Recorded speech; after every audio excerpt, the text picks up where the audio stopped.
What's up guys? Welcome back to David's Feed. In this episode, we return to the forests of Krabi province to finish what we started. To get up close with one of the most amazing pit vipers in the whole world.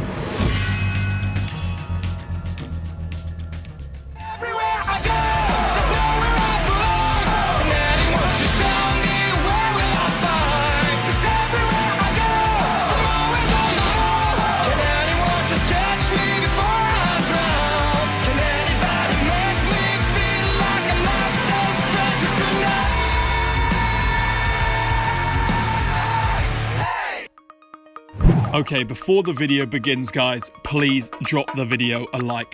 It supports us a lot and we really appreciate it. Thank you.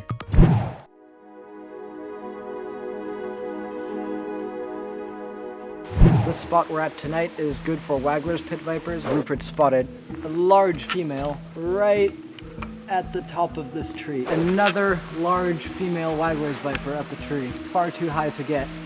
We're finding them, they're just too far away. We will be back.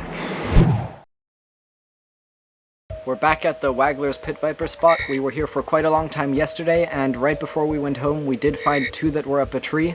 Unfortunately they were way too high up, so we weren't able to get them down. We did really, however, want to film with one and get to see one up close, so we've decided to add one more night to our stay in this town. If we spend a lot of time focusing around this stream, we're going to be most likely to find more. Alright. We found ourselves here right in the middle of dry season, so we figured that we'd have the most luck around water, where a lot of animals will be congregating. This seemed like a great idea after just a few minutes out there. Alright, we were just walking for about 10 minutes so far. We were following this little stream around here, and we've already spotted a Wagler's pit viper. Unfortunately, it's not a really big one. In fact, it's actually a really small one. He's only about this big, but he's super low to the ground, so we'll definitely be able to get it. You can see over there, he's just sat on that branch on the other side of the stream. Let's go across and see. I'm gonna head over there, grab it.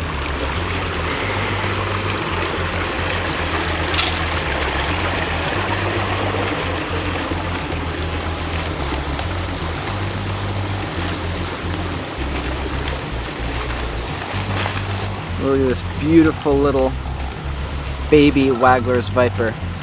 As juveniles, they all look really similar to this. It's kind of hard to tell them apart when they're this small, if they're a male or a female. But then when they get bigger, the males will stay greenish, similar to this, and the females will switch over to that really beautiful yellow and black patterning.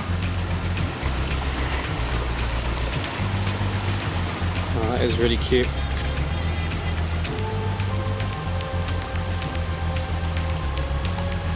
It's so small. How old would you say this one is? At this size, he's very freshly born. I would say probably no more than like a couple weeks max. It's kind of hard to guess the age of Wagler's vipers though, because unlike many other tree viper species, they grow extremely slowly. Like Tremorosaurus albolabris, for example, they grow very fast, but these, they grow very slow. So it's kind of hard to say, but based on the time of year, it is the time of year where a lot of snakes are having babies right now, so I would guess he's not old at all. I'd say probably like maybe like a month. Yeah. He is being a little wary of me.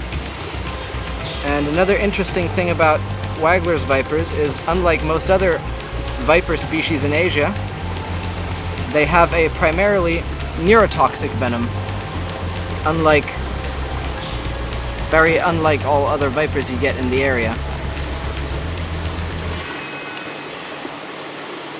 But they're not very potent, and they're also super docile, usually not very quick to bite, and especially at this size a bite would probably not do too much damage. So there you can see we have this gorgeous little Wagler's viper. I love those bright yellow eyes. Super pretty. You can get a zoom in on that. Yeah, the head patterning, even with the red stripe, is really nice. And they're so docile. Yeah, these ones are usually no problem to just pick out. Not that I recommend it, but I feel like we say this about every everything snake. we catch, yeah. But these ones are definitely probably the most docile. He's just got a piece of like dirt on his face.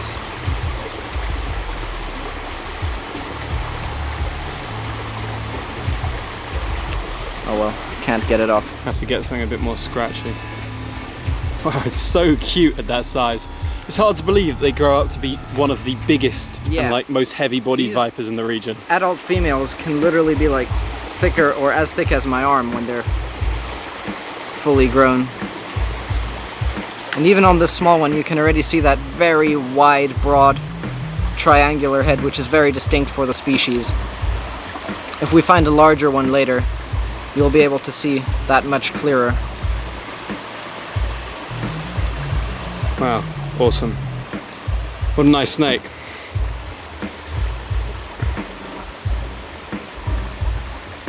I really want to get that piece of dirt off his face.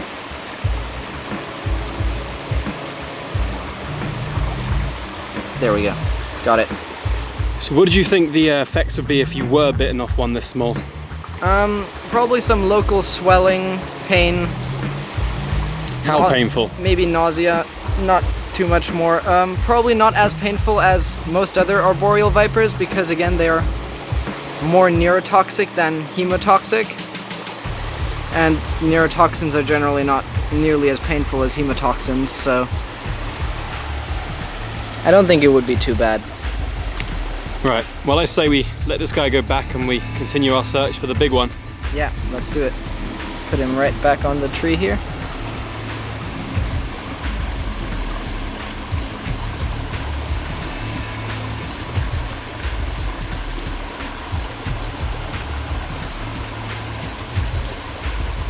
Goodbye. Just like we never touched him. Yeah. After that encounter, our luck changed for the worst. We saw nothing else for hours of hiking.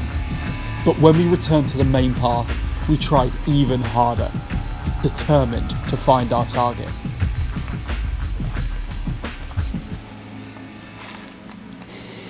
Okay, I cannot believe what I've just found, and it's moving off. Look at that. That is the jackpot right there. David is a bit down the path, and I'm not going to tell him what I've found. I might tell him I found a bronze back. David? Why have you got the camera out? Just come up here, okay? Better not be any more freaking rats. It's not a rat. It's a tiny bit cooler, you know. What? Just guess what I found up there, man. Oh shit. Right there. It was over here, but I like bumped into the thing and I disturbed it and it started moving off. Look at how big it is, man. Let me get over here. Yeah, don't worry. It's not going to be moving off Do you want fast. to take any in situs or can I grab it? You can touch it. You can touch it. Probably like the biggest one I've seen. Definitely the biggest one I've seen.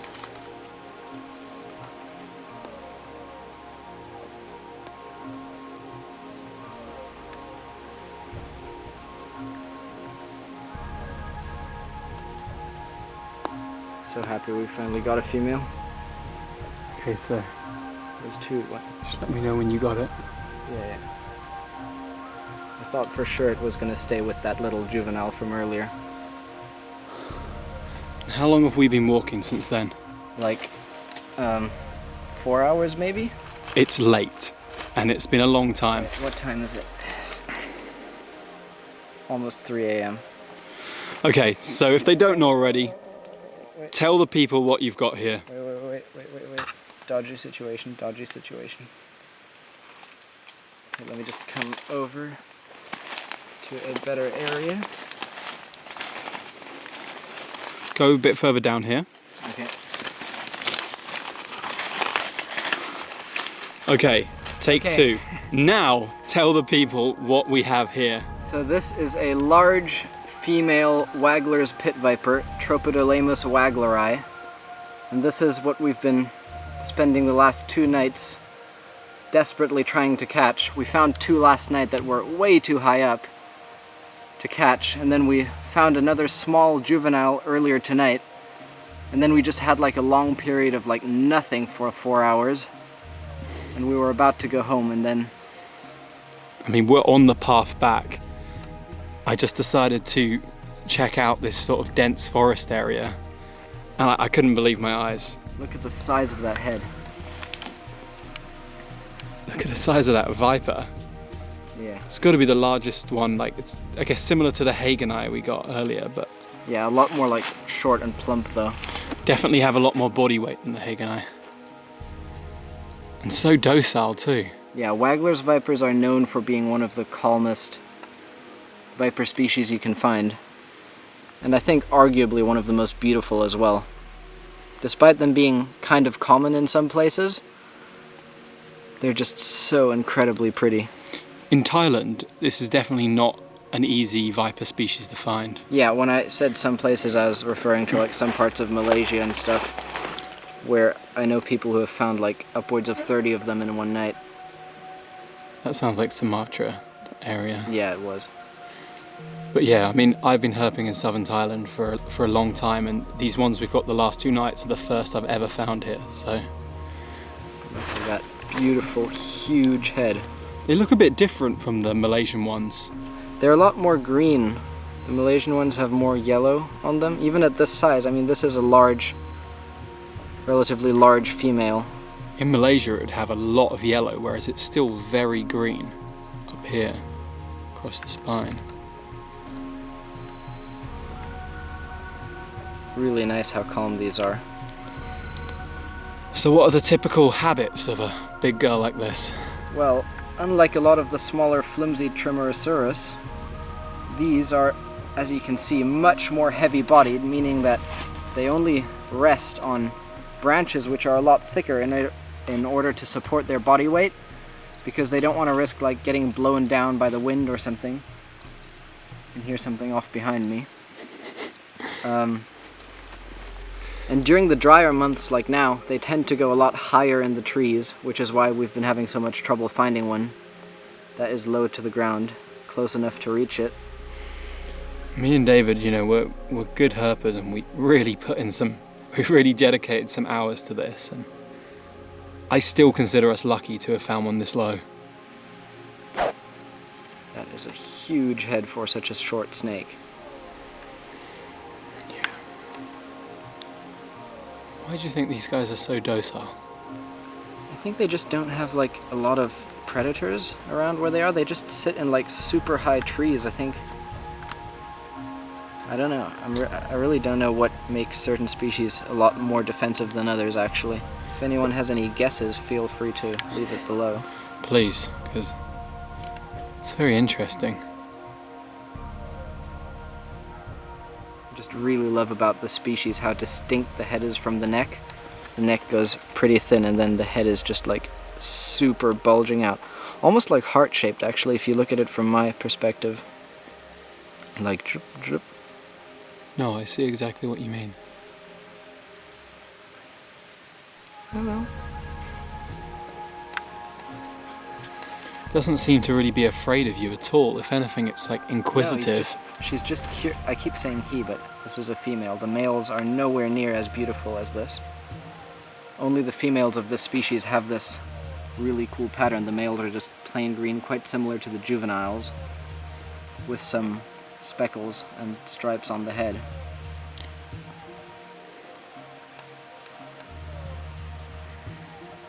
And what they'll do, as I mentioned earlier, they sit on really large, thick branches, like the branch that we found it on, and they'll sometimes sit there for like weeks even without moving. And what they primarily hunt is like tokay geckos and other things like that would actually use these heavy branches as a pathway to crawl on. Like a lot of the time you get tree-dwelling rodents.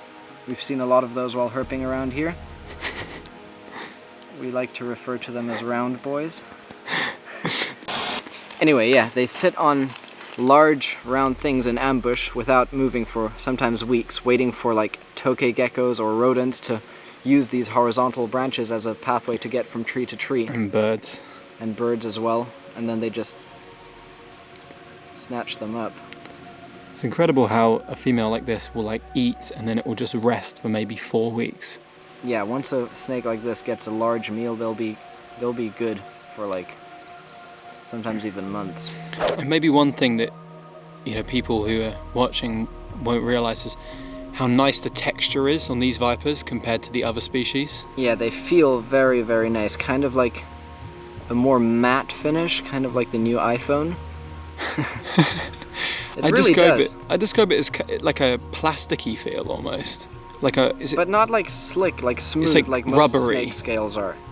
It's like kind of like a sandblastered feel to it. Oh.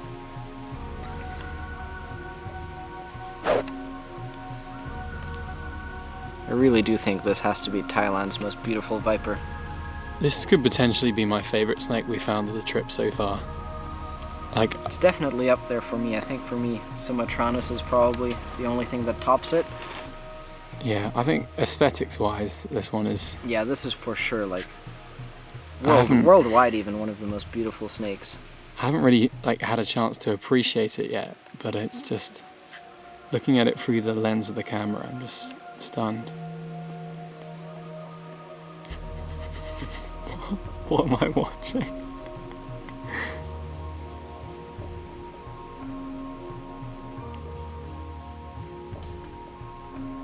She's a good girl.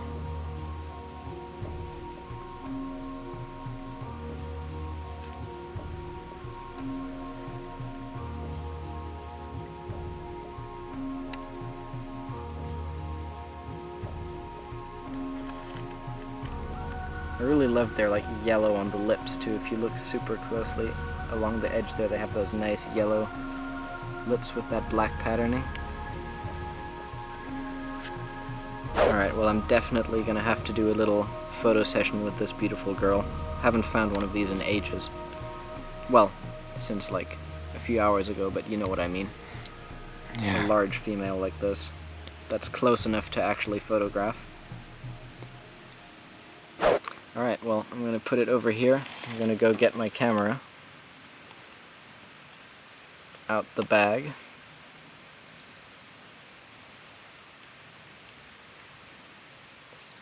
Be careful, I don't want it to fall. See it right away again with that tail anchored around something.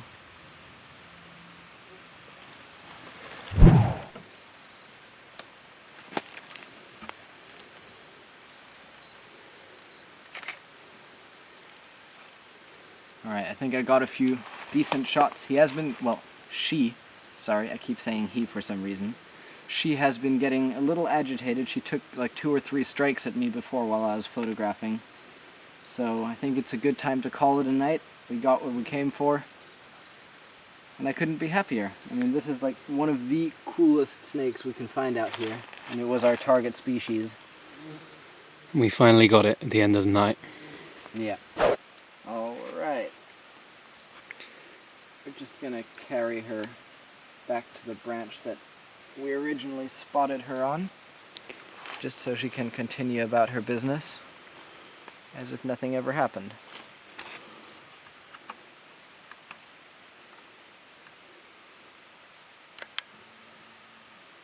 Gorgeous snake.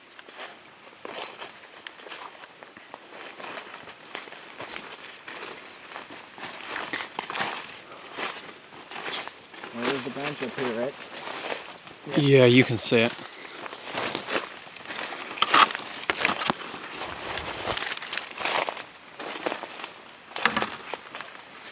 Alright. Alright, so unfortunately it's time to say goodbye.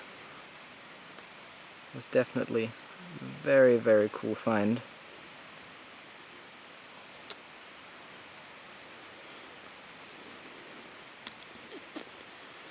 Fantastic.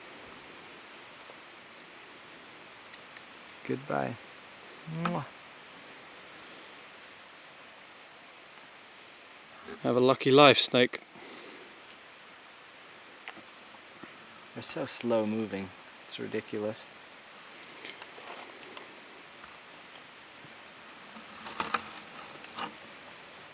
Goodbye, Snakey.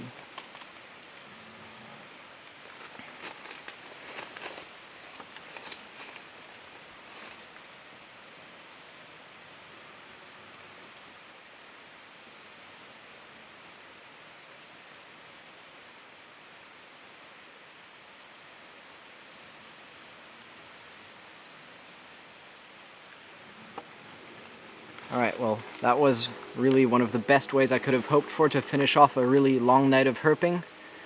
Definitely time we get back to the hotel and get some rest. I've got a really bad headache and I'm really sleepy.